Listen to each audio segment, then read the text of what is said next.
Bonjour à tous et bienvenue sur le serveur Les Gardiens de Minecraft. Aujourd'hui on se retrouve pour un nouveau plugin, le plugin Shop. Alors ce plugin Shop va nous servir à vendre, acheter ou échanger des objets dans les zones de magasin. Donc ce plugin est très simple d'utilisation, il requiert uniquement un coffre et un panneau. Donc c'est parti, je vous montre.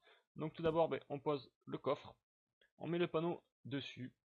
Donc sur la première ligne on tape Shop. Voilà, donc ça c'est pas compliqué. Ensuite, on va devoir, là par exemple, je vais mettre un panneau de vente, parce que je veux vendre quelque chose. Donc la deuxième ligne, on va devoir choisir la quantité que l'on veut vendre à la fois. Donc c'est-à-dire, moi je vais vouloir vendre 20 par 20. Et ensuite, on va définir le prix, ensuite sur la troisième ligne, donc je vais le vendre à 1 dollar. Et comme je veux faire un panneau de vente, je marque Sell.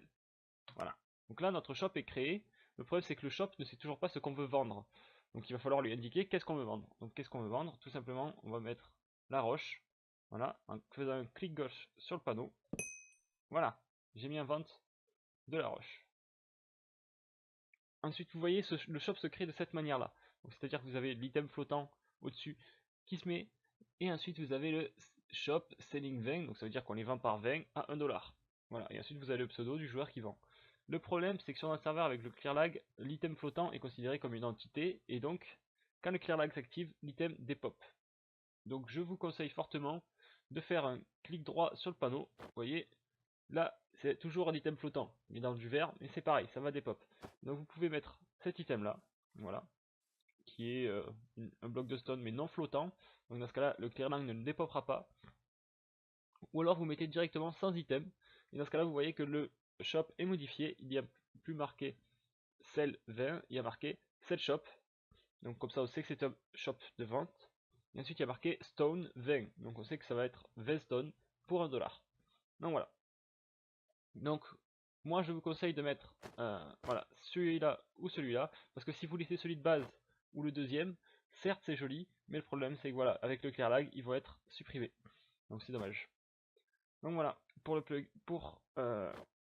le magasin de vente. Maintenant on va passer au magasin d'achat. Alors le magasin d'achat a une petite spécificité, c'est-à-dire que vous allez le voir tout de suite. Donc là c'est pareil, on remarque shop. Hop là. On va dire qu'on veut acheter par 1 pour 1 dollar. Et donc là on va marquer buy. Ça veut dire qu'on veut acheter. Donc pareil, vous voyez que le magasin est créé. Le problème c'est que des fois on n'a pas forcément l'item qu'on veut acheter. Donc qu'est-ce qu'on fait?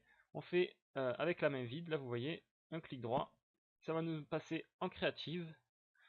Hop, on a juste à ouvrir l'inventaire et choisir ce qu'on veut mettre en achat. Donc par exemple, on va prendre, c'est rien, voilà, des pousses de chêne.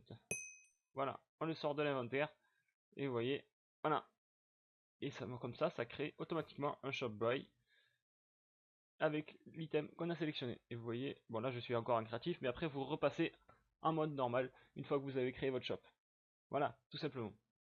Donc ça c'est pour le shop buy, donc pour acheter les items. Et donc là, le shop buy, ça revient exactement au même, d'accord? Voilà, c'est le même principe.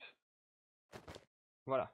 Et voilà, et donc maintenant on va passer à l'échange. Donc c'est la même chose, on pose un coffre avec un panneau avec marqué shop en première ligne. Et ensuite on va choisir l'item qu'on va vouloir contre l'item qu'on va... non, l'item qu'on va demander contre l'item qu'on va vouloir. Pardon, je me suis confus. On va tout simplement définir en premier l'item que l'on échange, donc que l'on donne, contre l'item que l'on veut. Donc c'est 1, voilà, parce que je veux faire du 1 contre 1. Et ensuite c'est barter.